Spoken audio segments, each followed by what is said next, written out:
Today I want to show you the vintage item I found the other day at the thrift store that I'm going to work with today. And then I'll show you how I'll give this sweet vintage piece a quick makeover so it'll be perfect for my kitchen. It's practical and takes me back to my childhood. Stay with me till the end and I'll let you know how much I paid for this. It's pretty surprising. Thrift store hauls offer amazing potential for creative DIY projects. I mean, who doesn't love the idea of taking something old and forgotten and turning it into something new and exciting that you can display in your home, or maybe it'll have a practical use. It's all about sustainable crafting, and that's the way to go for me.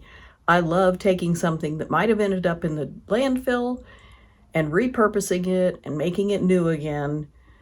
And it just has a lot more character to me than something you can buy mass-produced off the shelf that's new. I think one thing that holds people back from exploring thrift stores sometimes is the misconception that the items they find are outdated or unusable. That couldn't be further from the truth for me. With a little bit of creativity and imagination, I think they offer so much more and make a home your own. I think part of the challenge is that we often see things for what they are and not what they could be. We get caught up in the tired, worn-out exterior of the object and don't take the time to envision the hidden potential that it might offer. Take, for example, an old pair of jeans.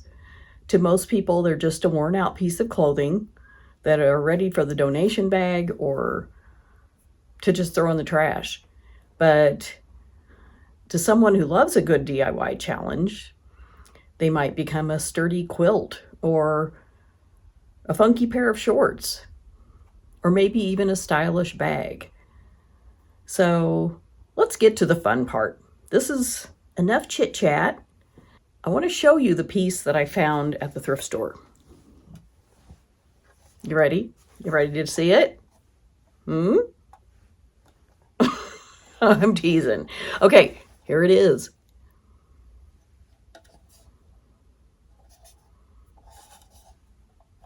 Do you know what it is? We had one of these hanging in my kitchen when I was a child, and I was thrilled to find this one. So do you know? It has a purpose. It's made specifically for one use, but of course it doesn't have to be used that way. It is a matchbox holder.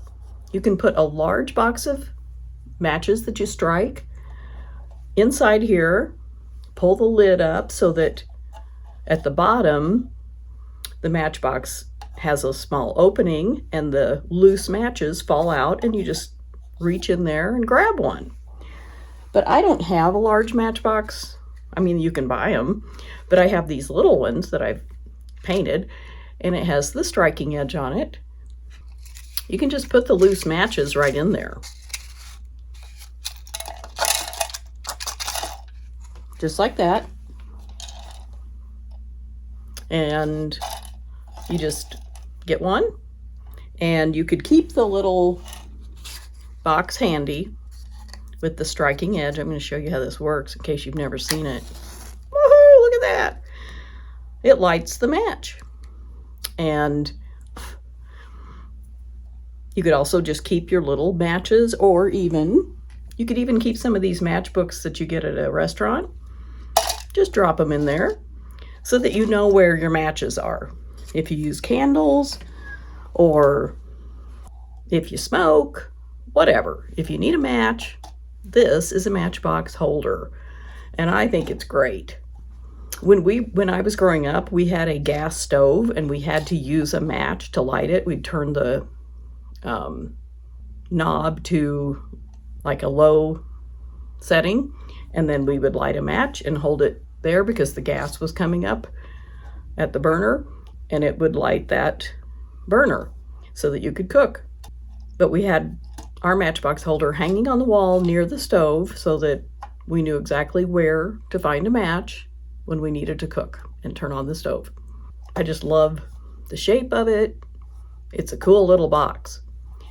So let's go do a little DIY on it and see what we come up with. Okay, here we are. We're going to start working on gussying up this little vintage matchbox holder. And I like that it's already painted white. It's kind of rustic looking. It's got a little bit of scratching here and there, and I don't care. I'm fine with that, because I'm going to paint right here on this front part. And I might do a little bit on these lines. We'll see how it goes. But I want this to be quick and easy. I just want to show you how to take something that you find at a thrift store or maybe a yard sale, or maybe something you have around the house that you're not enjoying anymore, and give it a new life. And I love that it has this hole here for hanging it on the wall. It's just perfect. So I'm going to use a little stencil. And I found this also at the thrift store. And look, it was just 30 cents. So I think it's really cute. It's a farmyard theme. It's got chicken, some eggs, a weather vane, pig, couple little chicks, a sheep, and a fence. So I think it's adorable. I'm going to go ahead and take it off the paper. I'm going to use my staple remover to get those staples out. And put that there for inspiration. And here is the stencil. So what I'm going to use, I believe, is the rooster. And then maybe a couple of a chick. So I've taken my paint. It's just regular craft paint. I have Apple Barrel, Folk Art, Craft Smart, just whatever I had on hand. And I put some of it on this makeshift palette. So I'm going to, I think, get some tape to tape this down. I don't want the chicken or the rooster moving on me. So I'll be right back. I'm just going to use a little bit of tape because this is, it's not situated exactly the way I need it. So I'm going to have to tape it down, I think, to keep it in place. I'll just put a piece of tape right there and one on this side. And then I'll have to hold it down, and that should be fine. So I sort of want to follow the rooster here on the paper example. And I think I'll start with the red. Well, maybe the orange and yellow. Right in here. This and this and this. Because it looks like those are sort of underneath, and then they have other colors on top. I'll set it right there so that we can keep track of how I'm doing. And I'm just going to use this stiff brush. It's not exactly a stencil brush, but I think it'll work fine. It's fairly stiff.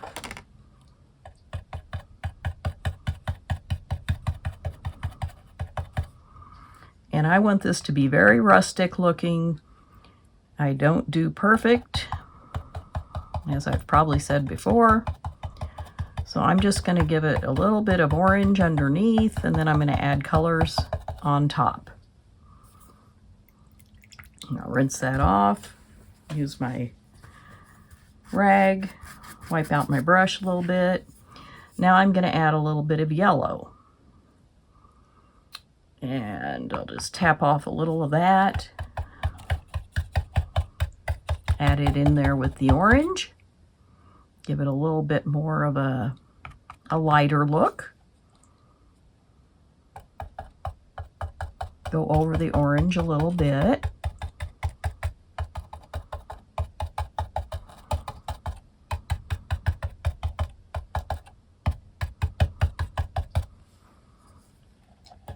And I'm going to let this dry. I'm going to use the green paint and go over the tail.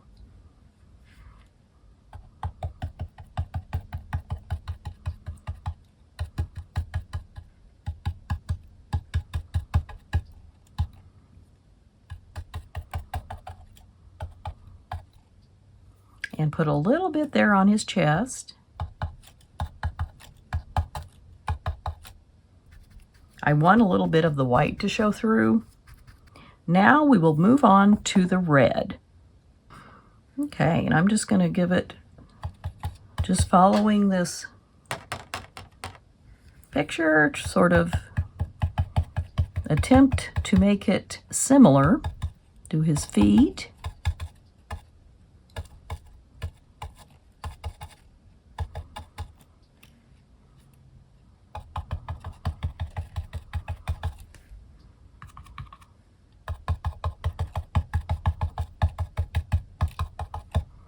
And now I'm going to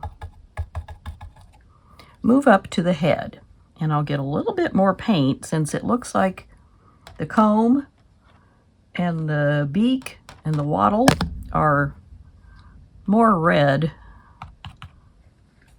So we'll see what happens here.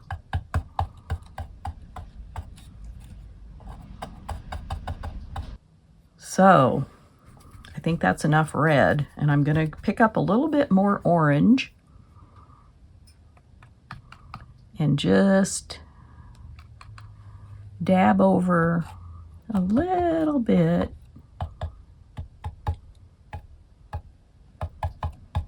Just like that.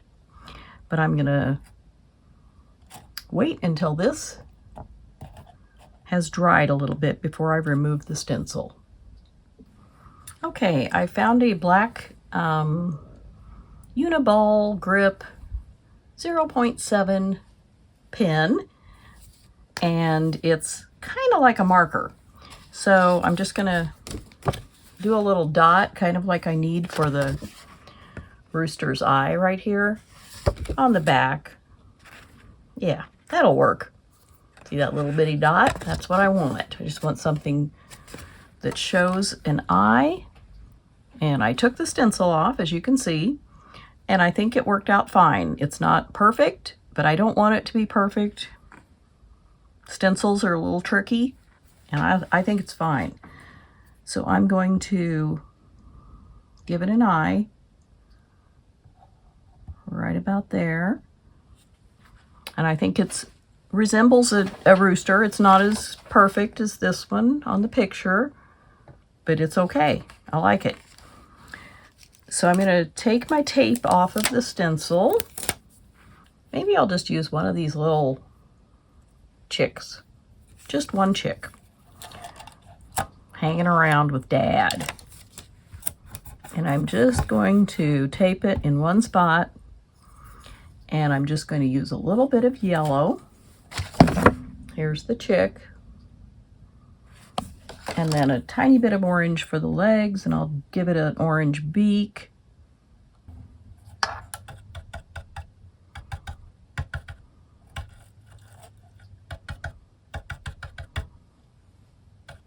And I want to give it just a tiny bit of orange for the leg and the beak. That's good. And I'm going to lift this up, and I see that I have a tiny bit of yellow paint outside of it, so I'm going to wipe that off while it's nice and wet. And when it dries, I will give this little chick an eye, and then it'll be done. And I think that's going to dress it up just right. I don't want anything too fancy or anything. But I might try to paint these little diagonal, these lines. A thinner paintbrush to just give these a quick little dab of color. And I think I will choose the red. And I'm just going to try to go over it once.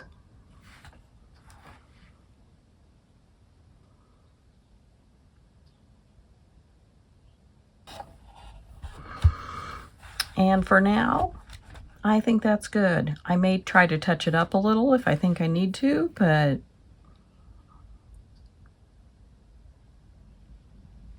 I think it's okay. And now for that little chick's eye. I'm going to look at the paper again, so it's just above the beak.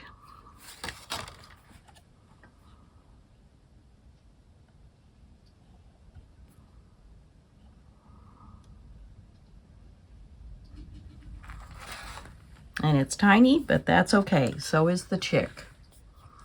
So there is our completed matchbox that I've painted a little to give it a little bit more of a country feel to it.